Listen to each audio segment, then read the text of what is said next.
大家有冇覺得今日又熱又大霧呢？天文台預測，一股潮濕嘅偏南氣流正影響廣東沿岸。本港朝頭早多處嘅能見度一度低至只有100米，青馬大橋被霧掩蓋，汀九橋被霧包圍，大霧籠罩維港。港島半山以上嘅建築物幾乎都睇唔到啊！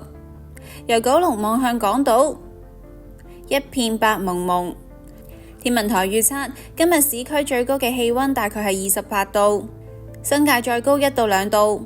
不過天文台亦都預測，一道低壓槽今日會喺華中形成，並發展為一道冷鋒，預計會喺聽日向南橫過廣東，預料深夜會降至18度，亦即係一日之間會急降10度。市區去到星期日清晨會再跌至17度，新界打鼓嶺低至13度。天文台指受冷鋒影響，聽日日間驟雨較多，仲有狂風雷暴，大家出門嗰陣時記得留意最新天氣報道啦。